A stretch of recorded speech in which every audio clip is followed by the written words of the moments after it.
Bonjour à tous et bonjour à toutes. Aujourd'hui une vidéo pour parler de la confiance en soi.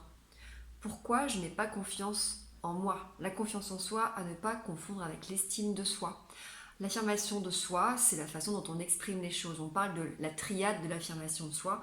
Pour pouvoir être capable de s'affirmer, il faut une bonne confiance en soi, c'est-à-dire croire en ses capacités, en ses compétences, se penser performant. Et pour croire en ses compétences, il faut une bonne estime de soi. L'estime de soi, c'est la valeur que l'on s'accorde, l'acceptation que l'on a de soi avec ses qualités et ses défauts. Aujourd'hui, on va parler de la confiance en soi, croire en ses capacités, euh, croire dans le fait que l'on est capable d'assumer certaines choses, de prendre certaines décisions, d'assurer certaines tâches. Pourquoi est-ce que l'on manque de confiance en soi? En fait, les origines sont assez diverses et plurielles et vont dépendre aussi de la famille que vous avez eue, mais aussi des expériences que vous avez eues. Dans la famille, on va retrouver plusieurs types de familles et plusieurs types d'éducation.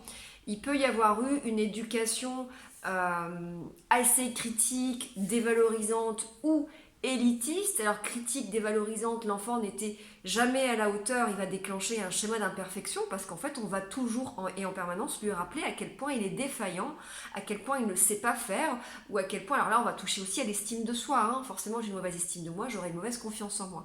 Mais aussi voilà dans les devoirs où on va dire mais hein, t'es nul, tu comprends rien, donc l'enfant effectivement va développer la croyance qu'en fait il est nul, il ne comprend rien, et donc il n'aura pas confiance en ses capacités à y arriver.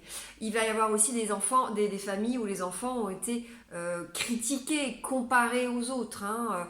On peut aussi, tout à l'inverse, avoir des familles, alors des familles aussi qui vont rechercher forcément le niveau d'exigence, hein, et si l'enfant n'y arrive pas, avec la croyance qu'il n'est pas au niveau, quoi, donc il est incapable d'y arriver. On va retrouver aussi des familles à l'inverse où on n'a pas du tout aidé l'enfant à s'autonomiser, ou des familles où on était sur un mode anxieux avec la croyance que le monde est dangereux et qu'il faut faire attention au monde. Dans ce cas-là, l'enfant n'a pas pu aller explorer son environnement, ce qui est le principe même du développement de l'enfant, c'est qu'à un moment donné, il est suffisamment sécurisé pour s'éloigner des parents, aller explorer, et c'est bien en explorant qu'il va pouvoir se rendre compte que le monde n'est pas dangereux et qu'il a la capacité à s'adapter. Donc toutes les mamans surprotectrices, alors souvent encore une fois, on fait ce qu'on peut en tant que maman, je fais aussi des erreurs bien que je sois thérapeute, on fait ce qu'on peut, mais c'est vrai que quand on est une maman surprotectrice ou une maman qui a peur du danger, une maman qui est un peu angoissée ou stressée par l'environnement de manière générale, par les rencontres, par les situations nouvelles, par l'inconnu, par l'incertitude, va effectivement probablement en tout cas, ne va pas aider l'enfant du coup à développer son autonomie et sa croyance en ses compétences et sa performance. Qu'est-ce qu'on va encore retrouver aussi? Alors au-delà de l'éducation et des parents, on va retrouver aussi les expériences de vie, hein. Si vous avez vécu des échecs à répétition en étant enfant, qui en plus ont été sanctionnés plutôt que acceptés, validés, ou en tout cas voilà, en disant que l'échec n'est pas un problème, l'échec est un apprentissage, l'erreur est un apprentissage. Si effectivement vous avez vécu des échecs répétitifs à l'école avec effectivement des instituteurs, des éducateurs, des enseignants, en plus des parents qui vous ont répété à maintes reprises que vous n'étiez pas capable, que vous ne pouviez pas y arriver, que vous étiez en retard par rapport aux autres, forcément vous n'allez pas croire en votre capacité à pouvoir y arriver et réussir. Il peut y avoir aussi d'une certaine manière le harcèlement. Alors là, le harcèlement va toucher à l'estime de soi, puisqu'on touche à la valeur, mais donc forcément l'estime de soi qui va engendrer aussi ce fameux manque de compétences. Donc les origines sont plurielles.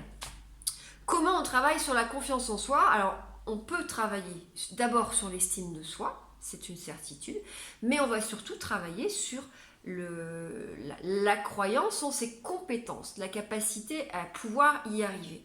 Et pour ça, en TCC, alors bien sûr, en TCC, on travaille sur les croyances, ça c'est la partie cognitive, hein, sur les pensées, donc je suis pas assez bien, je vais pas y arriver, je vais échouer, mais on va surtout se mettre en action, on va s'exposer à prendre des initiatives, à des choses nouvelles, des choses que l'on ne sait pas faire, pour se prouver à soi-même que certes, c'est inconfortable, que oui, on n'y arrive pas du premier coup, que peut-être effectivement on fait des erreurs, mais que tout ça n'est pas grave et qu'à force de répétition, encore et encore, on est capable de s'adapter, que l'environnement n'est pas si dangereux que ça, et qu'en fait on est en train de développer ses compétences. Et forcément, c'est ce qui va venir renforcer la confiance en soi.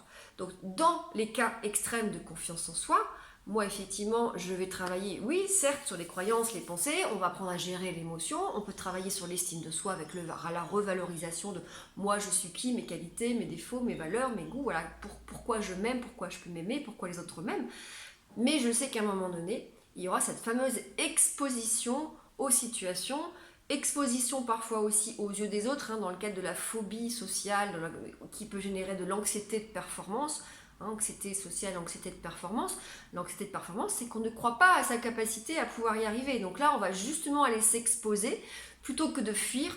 Je vous explique souvent que la fuite, l'évitement, c'est la pire des choses à faire. On va effectivement aller s'exposer à ce qui fait peur. On va affronter ses émotions. Et effectivement, pour affronter ses émotions, on va apprendre toutes les techniques émotionnelles pour pouvoir faire descendre l'émotion. Pour s'aider à faire descendre l'émotion, on va travailler toutes les techniques cognitives pour changer ses croyances et ses pensées, mais surtout, en termes de comportement, on ne va pas fuir, on va y aller, on s'autorise à apprendre, même si ça prend du temps. Voilà, j'espère que cette petite vidéo vous aura été utile. À très bientôt.